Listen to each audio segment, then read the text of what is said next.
Ukraine के front पर Putin ने बड़ा फैसला लिया है। 72 घंटे के अंदर रूस की सेना ने यूक्रेन पर इतने हमले किए हैं कि जेलेंस्की ने गिनना भी छोड़ दिया है। अब पूरे यूक्रेन और यूरोप को फिर से डोनाल्ड ट्रंप से उम्मीद है कि वही पुतिन को रोक सकते हैं, लेकिन पुतिन का प्लान कुछ और ही है, जिसमें ईरान की बड़ी भूमिका नजर आ रही है। नमस्कार, आप देख रहे हैं न्यूज़ 18 जम्मू कश्मीर, लद्दाख और हिमाचल का डिजिटल प्लेटफॉर्म और मैं हूं आपके साथ सृष्टि शर्मा।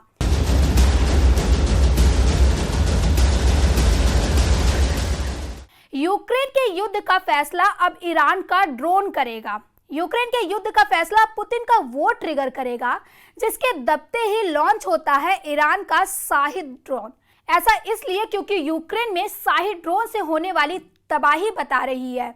यूक्रेन पर हुए अब तक के सबसे बड़े ड्रोन अटैक को लेकर व्हाइट हाउस तक खौफ फैल चुका है।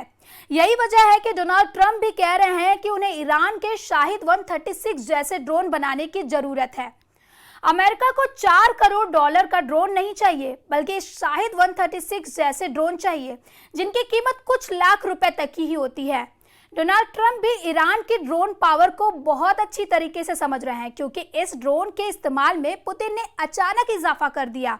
यूक्रेन के डोनेस्क और कीव में हुआ हमला बता रहा है कि पुतिन अब रुकने वाले नहीं है। यूक्रेन में ईरान के ड्रोन का डर ऐसा फैला है जो इस युद्ध में सबसे ज्यादा महसूस किया जा रहा है। ईरान के शाहिद 136 ड्रोन की रेंज बढ़ चुकी है। इसकी फायर पावर और एयर डिफेंस को धोखा देने वाली ताकत भी बढ़ चुकी है। डोनाल्ड ट्रंप भी ईरान की ड्रोन पावर को बहुत अच्छी तरह समझ रहे हैं, क्योंकि इस ड्रोन के इस्तेमाल में पुतिन ने अचानक इजाफा कर दिया है। यूक्रेन के डोनेस्क और कीव में हुआ हमला बता रहा है कि पुतिन अब रुकने वाला नहीं है। यूक्रेन में ईरान के ड्रोन का डर ऐसा फैला है जो इस युद्ध में अब सबसे ज्यादा महसूस किया जा रहा है। ईरान के शाहिद 136 ड्रोन की रेंज बढ़ चुकी है। इसकी फायर पावर और एयर डिफेंस को धोखा देने वाली ताकत भी बढ़ चुकी है।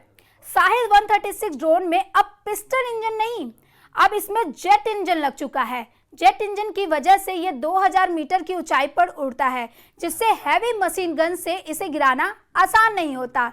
इस ड्रोन की अधिकतम रफ्तार अब 200 किलोमीटर प्रति घंटे से बढ़कर 400 किलोमीटर तक की जा चुकी है। इस ड्रोन में अब 30 किलो नहीं बल्कि 90 किलो का वॉरहेड लगाया जा सकता है, यानी ज्यादा तबाही की गारंटी। यूक्रेन के सैनिकों के पास इस ड्रोन को गिराने के लिए 5 से 6 सेकंड होते हैं, और यही वजह है कि नीचे और तेज उड़ान की वजह से यूक्रेन इस ड्रोन को रोकने में पूरी तरह कामयाब नहीं हो पा रहा है। डोनेस्क और कीव पर होने वाले हमलों में बहुत से ड्रोन इसी वजह से अपने टारगेट पे टकराए, क्योंकि यूक्रेन के पास रिएक्शन टाइम बहुत कम बचा। पुतिन की रणनीति और ईरान की ड्रोन की जुगलबंदी के बहुत ही खतरनाक रिजल्ट को एक और ग्राफ के जरिए समझिए, जिसे जेलेंस्की लगातार काउंटर करने की कोशिश कर रहे हैं। सितंबर 2023 में रूस ने एक महीने के अंदर यूक्रेन पर 500 ड्रोन से हमला किया। एक साल बाद सितंबर 2024 तक रूस हर महीने 1300 ड्रोन से हमला करने लगा। नवंबर 2024 में 2300 ड्रोन लॉन्च किए और अब 2025 तक रूस हर महीने यूक्रेन पर 4200 ड्रोन से हमला कर रहा है, यानी हर रोज यूक्रेन पर 140 ड्रोन कहर बनकर टूट रहे हैं, और ये जेलेंस्की का सबसे बड़ा खौफ बन चुका है। ये ग्राफ बता रहा है कि ड्रोन पावर में रूस सबका बॉस बन चुका है। पुतिन की ड्रोन पावर में सबसे खतरनाक साबित हुआ है शाहिद 136 ड्रोन, जो ईरान से सप्लाई किया गया है। अब कई रिपोर्ट ऐसी है जो ये बताती है कि पुतिन अब रूस में ईरान के ड्रोन की फैक्ट्री लगा चुके हैं। ब्रिटेन के think tank international institute for strategic studies की रिपोर्ट में बताया गया है कि पुतिन ने मॉस्को से 900 किलोमीटर पूर्व में अलाबुगा में एक ड्रोन फैक्ट्री बनाई है। इस शहर में रूस के और भी हथियार बनते हैं, लेकिन अब अलाबुगा में 80,000 वर्ग मीटर के इस कॉम्प्लेक्स में अब शाहिद 136 ड्रोन का भी उत्पादन तेज हो गया है। रूस में शाहिद 136 को ज़ेरान 2 का नाम दिया गया है, यानी ईरान ड्रोन का रशियन नाम, लेकिन टारगेट हो रहे हैं जेलेंस्की के शहर। पुतिन की रणनीति साफ है, वो ड्रोन की फैक्ट्री लगाकर अब सिर्फ जेलेंस्की को ही जख्म नहीं देना चाहते, वो पूरे नेटो को बताना चाहते हैं कि उनकी ड्रोन पावर अब पूरे नेटो पर कोहराम बरसाएगी। आप इसे पुतिन की तरफ से होने वाली मौत की बारिश भी कह सकते हैं, और ये बारिश करने के लिए पुतिन की दूसरी फैक्ट्री रूस के इज़हेस्क में है, जो मॉस्को से 1000 किलोमीटर के पूर्व में है। यहाँ भी शाहिद 136 ड्रोन की कॉपी ज़ेरान 2 का उत्पादन चल रहा है। International institute for strategic studies की रिपोर्ट के मुताबिक ये फैक्ट्री ऐसी कंपनी चला रही है जो S-400 एयर डिफेंस मिसाइल भी बनाती है। ईरान का शाहिद 136 ड्रोन एक आत्मघाती ड्रोन है। इसे रूस ने यूक्रेन के हर मोर्चे के खिलाफ इस्तेमाल किया है। इसे ड्रोन से यूक्रेन के एयर बेस से लेकर हर मिलिट्री बेस को टारगेट किया गया है, क्योंकि ये ड्रोन अपने टारगेट के 2 मीटर के दायरे में गिरता है, यानी ऐसा सटीक कि दुश्मन का बचना नामुमकिन। रूस ने अब तक इसका इस्तेमाल यूक्रेन के एयर डिफेंस को तबाह करने में किया है।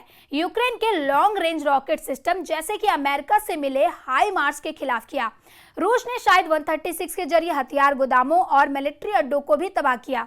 रूस ने इसके जरिए यूक्रेन में बिजली सप्लाई करने वाले ठिकानों पर भी किया। आत्मघाती शाहिद 136 ड्रोन पर टारगेट से टकराकर बड़ा धमाका करता है। धमाका ऐसा कि ये जहां टकराता है उसका पुर्जा भी टुकड़ों में तब्दील हो जाता है। ये तस्वीरें बता रही हैं कि पुतिन के ड्रोन अटैक के बाद यूक्रेन का हाल गाजा जैसा होने लगा है। 17 मई को पुतिन ने यूक्रेन पर अब तक का सबसे बड़ा ड्रोन अटैक किया है और उसी के बाद जेलेंस्की से लेकर ट्रंप को इस बात का एहसास हो गया है कि पुतिन की ये ड्रोन पावर पूरे यूरोप में तहलका मचा सकती है। यूक्रेन का दावा है कि पुतिन ने एक बार में 273 ड्रोन से हमला किया है। दावा यह भी है कि 88 ड्रोन मार गिराए गए, जबकि 128 को इलेक्ट्रॉनिक जैमिंग के जरिए नाकाम कर दिया गया, यानी 216 ड्रोन यूक्रेन के एयर डिफेंस के आगे फेल हो गए। लेकिन इसका मतलब यह भी है कि रूस के 57 ड्रोन यूक्रेन पर ताबड़तोड़ बरसे। 57 ड्रोन ने यूक्रेन का क्या हाल किया। यूक्रेन के अंदर रूस के ड्रोन का खौफ समझिए। यूक्रेन में इस नीली बस की हालत बता रही है कि पुतिन ने रहम दिखाने से इनकार कर दिया है। यूक्रेन का दावा है कि रूस ने ड्रोन से इस बस के परखच्चे उड़ा दिए। इस हमले में 9 लोगों की मौत जबकि 4 लोग गंभीर रूप से घायल हुए। यह हमला यूक्रेन के सुमे में हुआ, जो रूस के बॉर्डर के बहुत करीब है और इस वक्त पुतिन की फौज के खिलाफ बड़ा मोर्चा भी बना हुआ है। इस बस को देखकर जेलेंस्की की हालत भी रोने वाली है। इस हमले ने उनको बुरी तरीके से हिलाकर रख दिया। ईरान के ड्रोन यूक्रेन के युद्ध का फैसला कर सकते हैं, इस पर पुतिन को पूरा यकीन है और अमेरिका भी समझ रहा है कि पुतिन का इरादा क्या है। देखा जाए तो ड्रोन युद्ध ने यूक्रेन के युद्ध को बदल कर रख दिया है। न सिर्फ रूस बल्कि यूक्रेन की तरफ भी ड्रोन अटैक बढ़े हैं। यूक्रेन के ड्रोन तो मॉस्को तक पहुंचे हैं और बड़े बड़े धमाके भी किए हैं, लेकिन पुतिन की फायर पावर के आगे जेलेंस्की की फौज टिकी नहीं रह सकती। इस बात का एहसास पूरे यूरोप को भी है। 2022 में जो युद्ध शुरू हुआ वो अब तक खत्म नहीं हुआ है और सीज फायर की सभी कोशिश अब तक नाकाम साबित हुई है, जबकि पुतिन का कब्जा बढ़ता जा रहा है। अब जेलेंस्की का नुकसान समझिए। पुतिन के कब्जे में इस वक्त यूक्रेन का 20% इलाका है और इसमें क्राइमिया का इलाका भी है, जिस पर रूस ने 2014 में कब्जा कर लिया था। यानी पुतिन इस लड़ाई में एक तरफा बढ़त बनाए हुए हैं, या कहे कि वो बहुत आराम से जीतते हुए नजर आ रहे हैं। ऐसे ही खबरों के लिए देखते रहे न्यूज़ 18 जम्मू कश्मीर, लद्दाख और हिमाचल का डिजिटल प्लेटफॉर्म। और इस खबर पर आपकी क्या राय है, कमेंट सेक्शन पे जरूर बताएं।